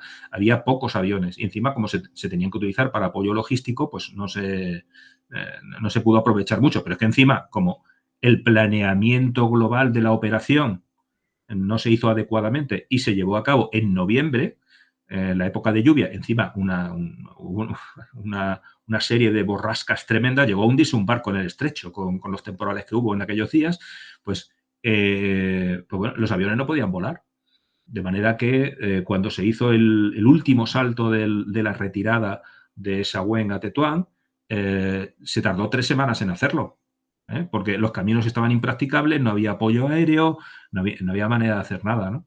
Entonces, toda esa cuestión de tener más medios, mejores medios, se había desaprovechado la oportunidad de rearmar el ejército español con medios modernos tras la Gran Guerra. Pasamos, si quieres, Sí, a lo operacional o si hay algo más en lo no, estratégico. no, yo me iría ya Diga. porque ahora tal y como vamos hablando, yo me pongo en el papel del oyente que esté diciendo, me iban a contar la campaña y todavía no han hablado de la campaña. No, pero a ver, este es un podcast sobre todo de estrategia, con lo cual todo esto es relevante y además es que estamos sacando cosas también para el presente, ¿no? Esas lecciones estratégicas. Sí, Vale, pues entonces si quieres ya entramos ya en materia del mapa y de qué pasa exactamente, ¿no? eso De es. las posiciones. En concreto, pues eso, yo diría que hay que volver a la página, a ver el mapa y la cronología que está también, va a estar puesta también ahí en la página, ¿no?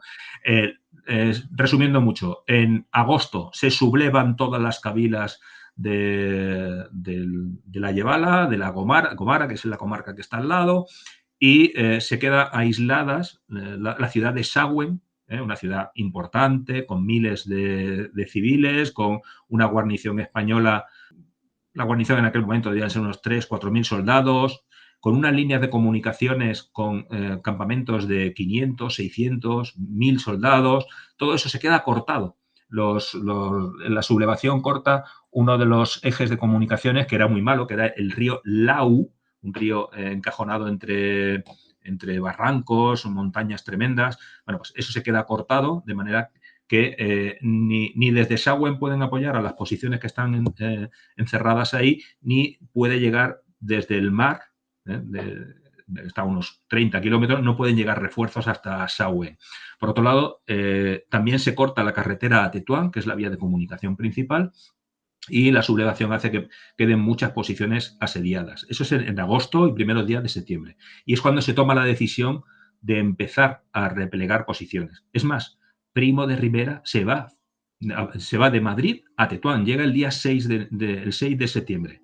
Ese mismo día tienen lugar repliegues en varios puntos. Uno, por ejemplo, son unas posiciones en el Valle del Lau que se van sobre Sawen, se repliegan ordenadamente con combate y tal, pero se repliegan ordenadamente sobre Sawen.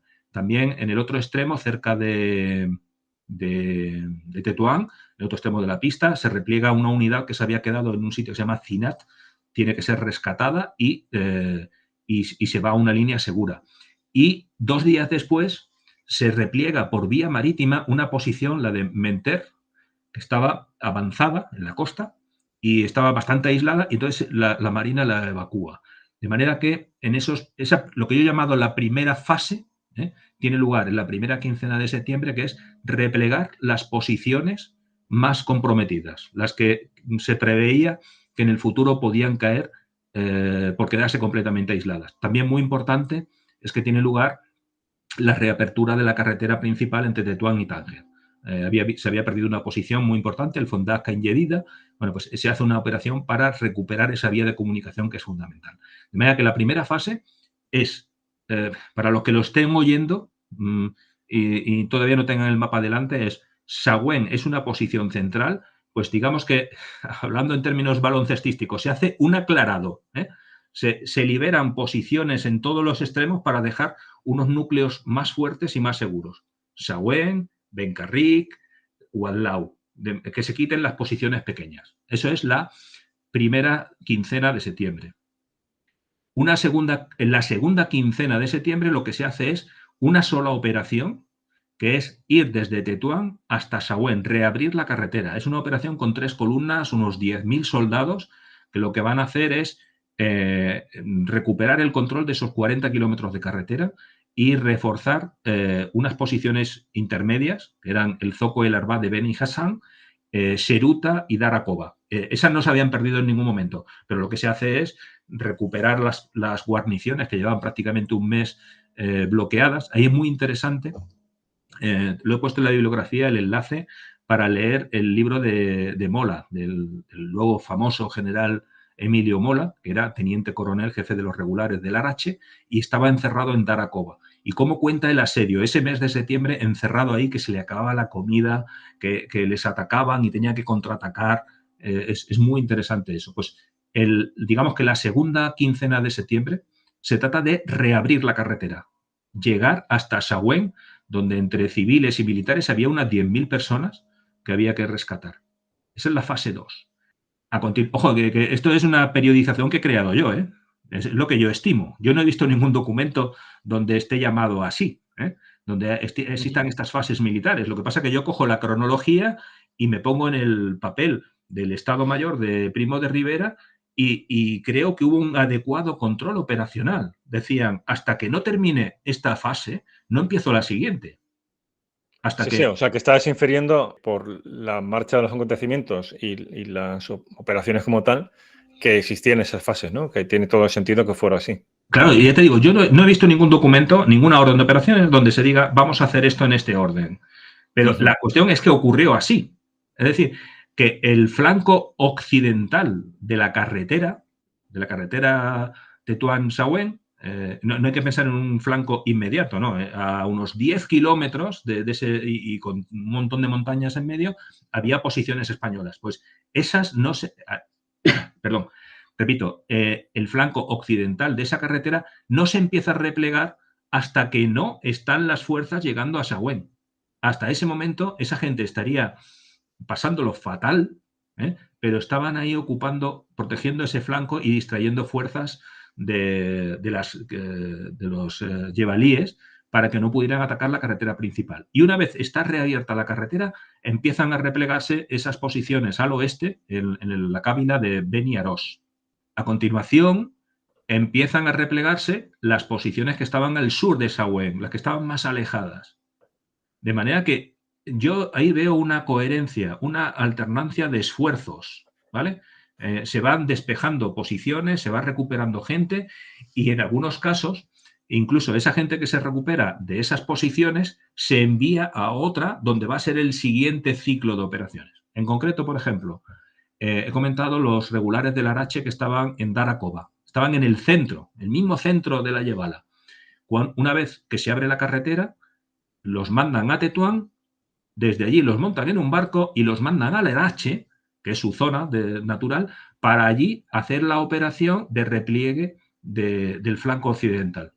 Es decir, se recuperaba gente para reutilizarla a continuación en otro sitio. Yo ahí veo una coherencia, un adecuado control operacional de los esfuerzos, de las unidades y de los ejes donde ejercer la acción. Y todo esto termina en la que yo he llamado la fase 4, que es la retirada definitiva de Saguén, vuelvo al centro de las montañas, y esa se hace a partir del día 16 de noviembre. Casualmente, un día antes, tiene lugar la evacuación de Uadlau, el puerto de Saguén, a 30 kilómetros, una posición española con unos 2.000 soldados. Se hace, lo que he comentado antes, nuestro pequeño Dunkerque, con una gran operación, con barcos, con cruceros, con las barcazas estas que luego se van a utilizar en Alhucemas, pero en este caso no para desembarcar, sino para evacuar gente. Y se evacúan esos 2.000 soldados de una forma muy ordenada, haciendo acciones militarmente adecuadas y atrayendo la atención del enemigo. Bueno, pues al día siguiente es cuando se evacúa Saguén.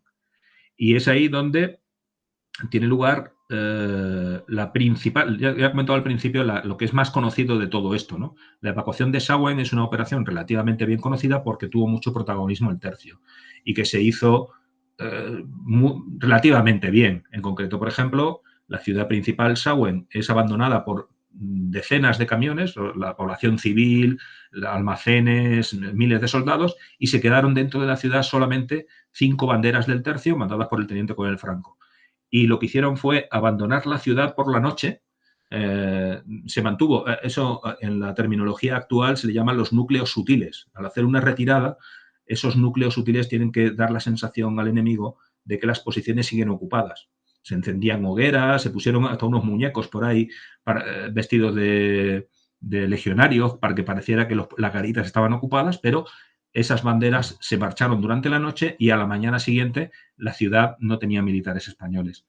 Se había conseguido evacuar, hacer lo que parecía el principal punto crítico, que era abandonar la ciudad de Saguén de una forma bastante correcta, rápida y sin bajas. A continuación, los sucesivos escalones de la sucesiva línea de repliegue fueron más problemáticas. En concreto, la primera era Darakova, y ahí en el repliegue entre Darakova y Seruta hubo unos combates muy duros. Seruta está apenas unos 8 o 10 kilómetros quizá de Darakova y aquello fue un combate muy duro. Pero el abandono de la siguiente posición de Seruta hacia el zoco de Beni Hassan, ahí está lo que yo he llamado la batalla de Seruta. Fue un combate durísimo, en el que, del único del que los historiadores de aquel momento dieron unas cifras, 500 bajas. 500 bajas aquel día en el ejército español. Murió incluso el general Serrano, que era el que lo mandaba, y fue una auténtica batalla muy dura. Porque encima cayó una tromba de agua tremenda y aquello fue un momento crítico. Pero en cualquier caso, el día 19 de noviembre ya el núcleo principal militar de la retirada ya estaba concentrada en el Zoco El Arba, que más o menos, volviendo al libro de Arturo Barea, más o menos es la zona donde se cuenta la historia de la higuera y el pozo. Hay que leer el libro de Barea, para hacerse un poco la idea de cómo era toda la situación allí. Cuando se reúnen las fuerzas del repliegue, antes he matizado, el repliegue militar, es decir, las fuerzas que estaban combatiendo, porque hay por ahí algunos autores que, como en un punto se dice que de Sauen salieron 10.000 españoles, pues dicen 10.000 españoles se metieron en Daracoba, 10.000 españoles en el Zoco del Arba. Dicen, no, gran parte de esos 10.000 que había inicialmente, civiles y militares que había en Sauen, ya llevaban días en Tetuán. O sea, se quedaban, para las sucesivas líneas de repliegue, solo se quedaban las unidades que tenían que proteger la retirada.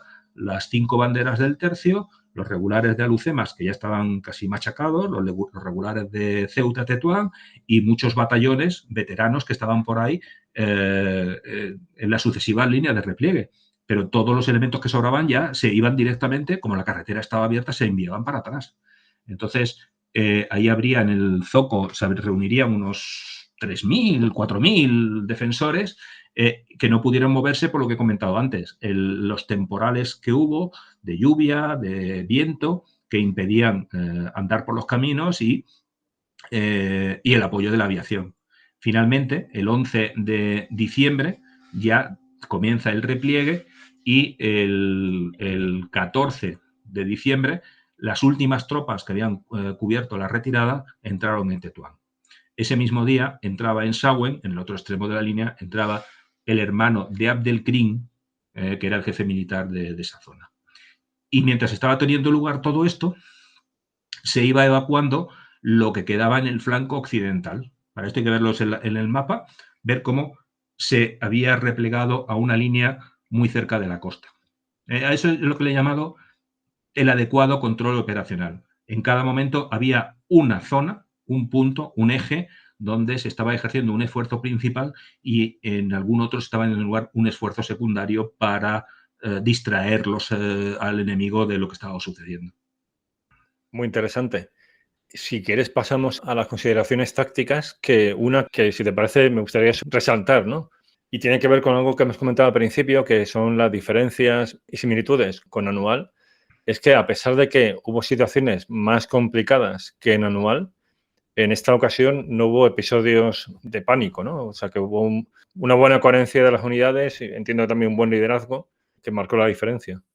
Sí, por un lado estaba el mayor nivel de instrucción de los soldados, la mejor capacidad de liderazgo de sus oficiales, sus suboficiales, y eso hizo que, bueno, y lo que también ya lo hemos comentado antes, que en Anual fue todo muy, muy improvisado. Tú imagínate de un día para otro que tú, que estás casi convencido de que estás ganando la guerra y de pronto ves que todos tus compañeros empiezan a correr. En Anual también se ha exagerado mucho el pánico. Solamente hubo episodios de pánico en 2 o 3 momentos, pero la desmoralización iba creciendo. Con lo cual, la capacidad combativa de esas tropas era mala y empeorando mucho. Sin embargo, en el caso de estas retiradas, evidentemente, hubo algunos episodios de pánico muy localizados. En general, las posiciones, no cayeron muchas posiciones en manos de los sublevados y las que cayeron fue porque se les había acabado la munición, porque había muerto el último de los soldados y el control táctico, los procedimientos tácticos eran mucho mejores. En los relatos de cómo se hizo el repliegue entre Daracoba, Seruta, Zoco del Arba, es que las ametralladoras ocupaban posiciones, la caballería, los pocos que quedaban de caballería, se ponían en determinado sitio para apoyar la ruptura de contacto, se producían unos saltos de escalones por líneas alternativas, de manera que los legionarios pasaban a través de una línea de regulares y a continuación, cuando les tocaba al revés, se hacía bien. Lógicamente, en una operación en la que estaban participando tantas unidades por una carretera de montaña, una pista de montaña rodeada de barrancos, inevitablemente seguro que se produjeron episodios de pánico localizados de pequeñas unidades o individuos, pero nada que ver con lo que había sucedido en julio del 21 en Anual o de lo que ocurrió luego llegando a Monterruit, ¿no? Entonces, no sé por cuánta vez lo he dicho ya, el ejército español era muy diferente en aquel momento. Habían cambiado con la mayor importancia de las tropas profesionales y también por el nivel de instrucción de las tropas peninsulares, de los soldados de reemplazo que llevaban bastante tiempo allí y con buenos jefes, porque también había una cierta movilidad entre antiguos oficiales del tercio o de regulares que mandaban un batallón normal, un batallón de infantería normal y cosas de ese tipo. Con lo cual, esta operación fue muy dura ante un enemigo mucho más poderoso que en 1921, en un terreno mucho más complicado, pero la operación fue militarmente mucho mejor realizada y el número de bajas y las consecuencias fueron bastante menores. Está muy bien que recuerdes, ¿no?, la cuestión de la preparación del ejército, porque es también otra de las ideas fuerzas que está transmitiendo este episodio. En ese sentido, también algo que destacas aquí es que además hubo acciones que eran, podríamos decir, ofensivas tácticas, es decir, que se mantiene la iniciativa y si es necesario se toma la iniciativa en el propio combate, o sea, que no se combate únicamente cuando te acosan, sino que en algunos casos también se toma la iniciativa táctica para... En Anual, en el año 21, hubo un momento en que todo era a ver cómo me defiendo o cómo me salvo, ¿no? Y sin embargo, en el caso de esta campaña de la línea Primo de Rivera, desde el principio hasta el final hubo acciones ofensivas, tanto de operaciones para limpiar una zona, como ocurrió en agosto. Por ejemplo, el repliegue de Azgós y Taguesut, las posiciones que estaban al este de Saguén a principios de septiembre, era un repliegue, pero se planeó y se condujo como una operación ofensiva, es decir, sacando 2 columnas, asegurando los flancos, con artillería, con aviación, o sea, era un repliegue, pero con una agresividad propia de un ataque. Y luego en el repliegue final, eso que he comentado, lo he dicho muy deprisa, pero bueno, es como se hacen tanto las maniobras retardadoras como las retiradas, tienen que ser por saltos sucesivos de líneas, a ser posible, alternativas. Es decir, una unidad ocupa una línea y pasa a través de la que está cubriéndole para que haya una continuidad en los fuegos contra el enemigo. Eso es muy difícil de hacer, ¿eh? Muy complicado. Bueno, pues eso, en unas condiciones muy difíciles, por la lluvia, por el terreno, se hizo y se planeaba. Y cuando hacía falta, se comenzaba toda la acción de ese día haciendo una salida para quitarle al enemigo tal posición, para poner yo allí las ametralladoras o los morteros, para que luego mi gente, cuando se tenga que replegar, lo haga bajo mi fuego de cobertura. Todo eso se pudo hacer en unas circunstancias muy complicadas, ¿eh? Otra prueba también de ese cambio es lo que estabas comentando ahora mismo, ¿no?, del combate interarmas, que es complicado de hacer. O sea, aparte de esa sincronización de esfuerzos en el propio repliegue, en general, el combate interarmas es algo difícil en cualquier operación militar. Sí, en este caso estaba iba a decir la ventaja, a fin de cuentas era una ventaja, que todos los jefes que estaban allí llevaban años combatiendo y todos estaban ya acostumbrados al sistema de columnas en la que se ponían bajo sus órdenes las unidades ad hoc para cumplir la misión. Si estaba previsto que hubiera un enemigo más fortificado, pues se le daba artillería, que era un terreno más complicado, pues se le daban morteros. Y claro, todos estaban acostumbrados y sabían hacerlo. Otra cosa es, como he comentado antes, que faltaban medios, ¿eh? En concreto, había muy pocos morteros, que para ese tipo de terreno en montaña habrían sido muy importantes para poder batir al enemigo. O sea, tú puedes ver más o menos que te están disparando desde una loma, pero ahí habrá un tirador, un tío con un fusil o 2, lo que sea. Pero seguro que en la vaguada que está detrás, ese señor tiene su caballo o tiene su jefe, no sé qué. Entonces, yo puedo empezar a dispararle a ese francotirador, pero si yo tuviera un mortero, le tiraría a la loma que está detrás. Pero había pocos morteros, por ejemplo, ¿eh? Muchas de las ametralladoras eran muy antiguas. Y había pocas y o sea, había una cantidad importante de ametralladoras en el ejército español, ¿eh? Tampoco quiero ser catastrofista, pero yo creo, como ya he dicho varias veces, que se deberían haber utilizado, se debería haber aprovechado la oportunidad de la Gran Guerra para haber renovado mucho el material, haber comprado muchas ametralladoras que sobraban a los británicos, a los franceses de la Gran Guerra y haber mejorado nuestro parque de armamento. No se hizo y los relatos cuentan pues, que había 4 ametralladoras, que una se averió, se calentaban y tal. Y dice, bueno, ¿y por qué no teníamos más ametralladoras? Bueno, pero bueno. Sí, es llamativo porque no es especialmente caro en términos relativos, ¿no? Y ya con la experiencia de los años previos, tanto los morteros como las ametralladoras son armas aptas para ese terreno. Es decir, que tiene una huella logística reducida, son transportables por la propia infantería. Qué llamativa esa carencia, ¿no? Sí, bueno, yo ahí te diría que los africanistas le echaban la culpa a los políticos. Decían, claro... No, al final hay que poner dinero, es una decisión política, evidentemente. Claro, en 1920, esa oportunidad perdida fue en el año 19-20, ¿no? Cuando se podían haber comprado ese armamento sobrante de la Gran Guerra a precios razonables. La prioridad del gobierno español, ¿cuál era? En 1919-1920. Antes de Anual. Otra cosa es que después de Anual se comprara muchas cosas, mejorara mucho, pero ya se llevaba de carencias materiales, por ejemplo, ¿no? Entonces, que se mejoró mucho entre el 21 y el 24, pero la cosa, ya he comentado antes, que faltaban muchos camiones. Un ejército en ese momento, teniendo una pista central para abastecimiento y evacuación, ahí tendría que haber habido muchos camiones. Pues no, los camiones eran los poquitos que había, tenían que salir de Tetuán, llegar a 60, 70 kilómetros más adelante a Sahuén, cargar 20 civiles o 2 toneladas de no sé qué y volver a Tetuán. Y luego otra vez volver. Pues claro, las averías, las carencias que había eran tremendas, ¿no? Pero bueno, no quiero ser catastrofista. Lo de la campaña de la línea Primo de Rivera es muy discutible la decisión política de hacerla. Es muy discutible el que decidieran replegar todas las posiciones.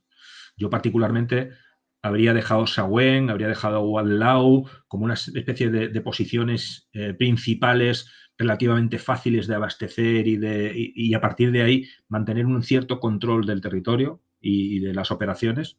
Se tomó la decisión de hacerlo de otra manera, pero luego la forma de llevarlo a cabo, pues oye, fue muy duro, pero se hizo relativamente bien. Y aquí quiero ir para ir cerrando, para terminar, al problemático tema de las bajas.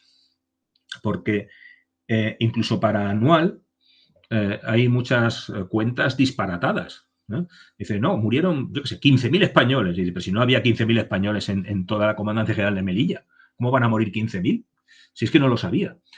Más o menos, y además había estadillos de fuerza y se sabía quiénes estaban de permiso y cosas de ese tipo, ¿no? Entonces, en Melilla, en el desastre de Anual, murieron unos 8.000, 8 o 9.000 soldados del ejército español. Para Sahuén, para la Yevala, no hay una contabilidad. Nadie, como no se ha hecho ese estudio de fuentes que he comentado al principio y no había comunicaciones periodísticas, pues nadie se ha puesto a contar de verdad lo que había. Hay cuentas parciales. Por ejemplo, el Tercio, la Legión, sí que tiene su estadística, sus datos. Saben cuántos murieron. El grupo de regulares de Ceuta también tiene su cuenta. Pero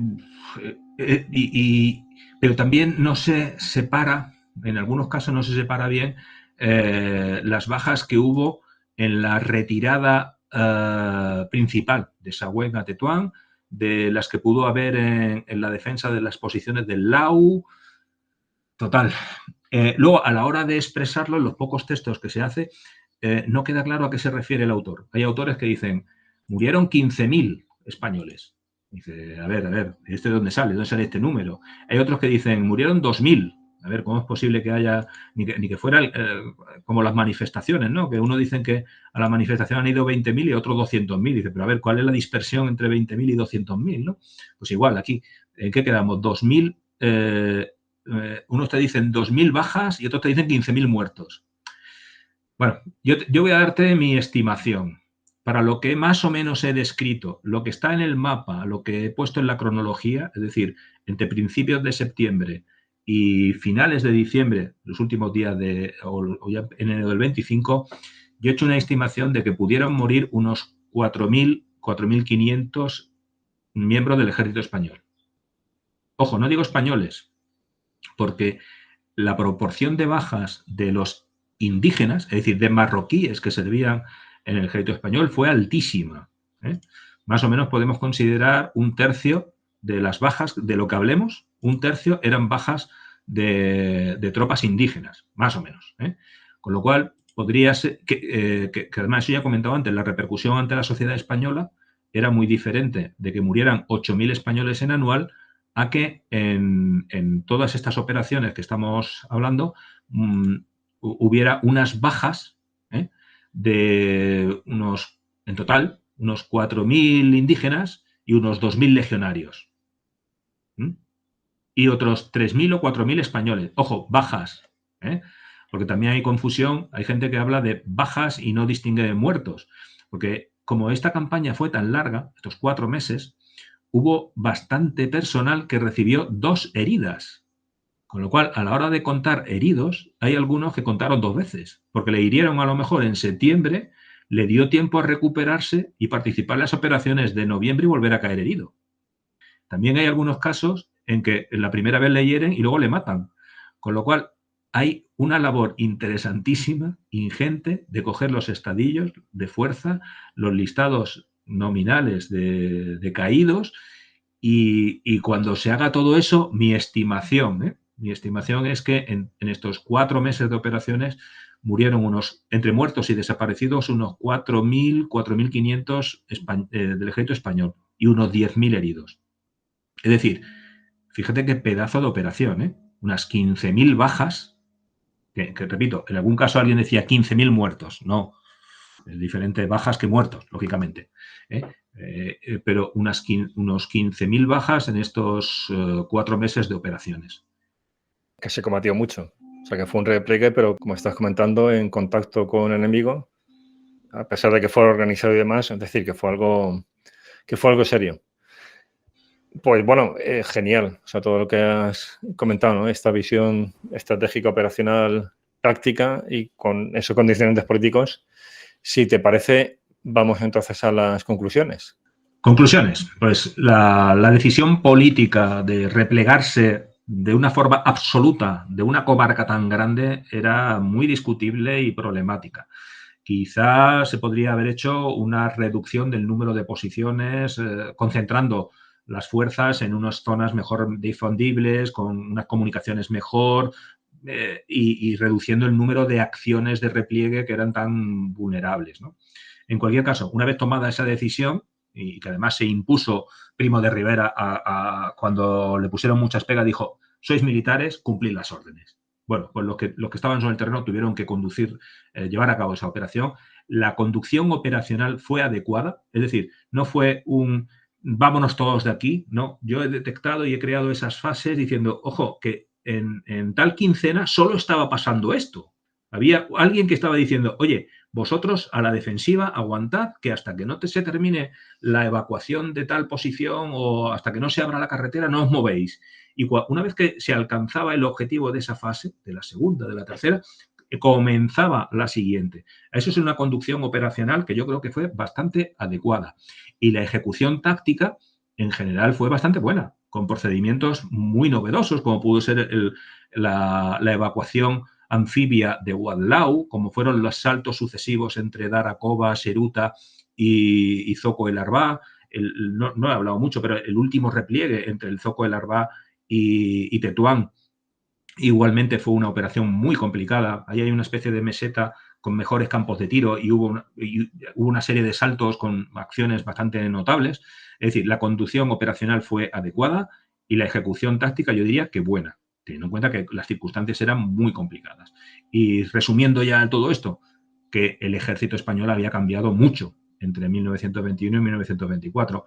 Y yo me atrevería a decir que esta escuela de jefes que había sido el ejército en estos años y lo que pasó en Sauen fue una escuela de jefes que se tradujo en el desembarco de Lucemas, que fue una operación pues realmente sorprendente que se pudiera llevar a cabo. Es decir, que el ejército que presuntamente había sido derrotado y humillado en Tetuán en 1924, solo 9 meses más tarde fue capaz de hacer el desembarco de Alhucemas. Yo creo que es algo a tener en cuenta, ¿eh?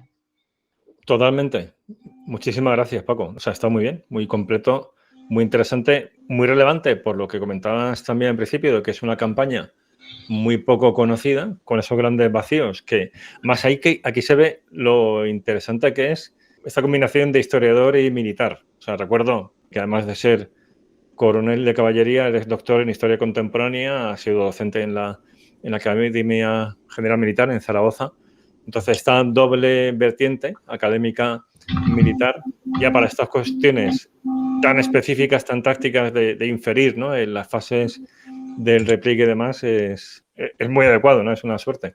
Así que... Bueno, pero perdona, que esto es la interpretación que yo le doy, ¿eh? Sí, pero bueno, que se la puedes dar porque eres militar y tienes ese conocimiento. Claro, que a lo mejor alguien que esté oyendo esto o lea el libro de Martínez Riera o los artículos que están mencionados en la bibliografía y tal, dice, este coronel de caballería no tiene ni idea, realmente mi interpretación es... ¿Vale? Yo ahí no Bueno, me pero meto, eso es ¿sabes? el sano debate académico, que eso está Claro, bien. claro. O sea, aquí está tu aportación.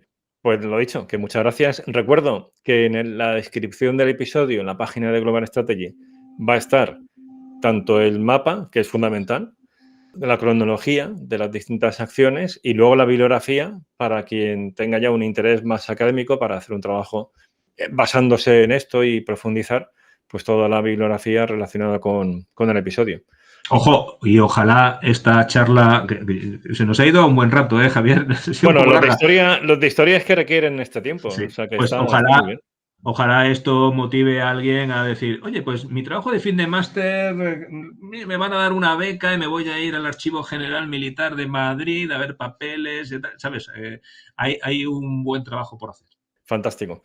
Además, es que es un episodio perfecto para este especial, ¿no?, que estamos haciendo de miniserie con motivo del centenario del desembarco de Alhucemas. Bueno, pues has cubierto ahí un hueco, que ya digo, es que hay muchísimas cosas de Anual que están muy bien, pero que aquí hay una cosa intermedia y ya muy cercana al propio desembarco que es poco conocida y que yo creo que ayuda, ¿no?, a contextualizarlo. Pues bueno, seguimos, porque queda por lo menos otro episodio más, que es el de Capaz. El de Capaz se saldrá, entiendo, después del desembarco, ¿no? Son acciones, o sea, siguiendo la cronología de las operaciones en el protectorado, ya viene propiamente después del desembarco de Alhucemas, ¿no? Sí, es más, ya he comentado antes, ¿no?, que alguien cree que se hizo el desembarco y se terminó la guerra. No, no. Verdad. Se hizo el desembarco y llegó el otoño y las lluvias y tal, con lo cual hubo un parón ahí de 6 meses más o menos, que no hubo operaciones, y luego se retomaron las operaciones en la primavera del 26 y el RAID, la expedición Capaz, tuvo lugar en el verano del 26. Bueno, esa, cuando hablemos de ello, esa que me encanta, eso es una especie de película de vaqueros, ¿eh? Entonces habrá menos elucubraciones estratégicas y van a decir, no, fíjate lo que hizo este tío, tal día hicieron tantos kilómetros, hicieron tal cosa, llegaron tal... En fin, será más cinematográfico casi ese episodio, espero. Perfecto, pues quedamos emplazados para él. Un abrazo. Venga, un abrazo.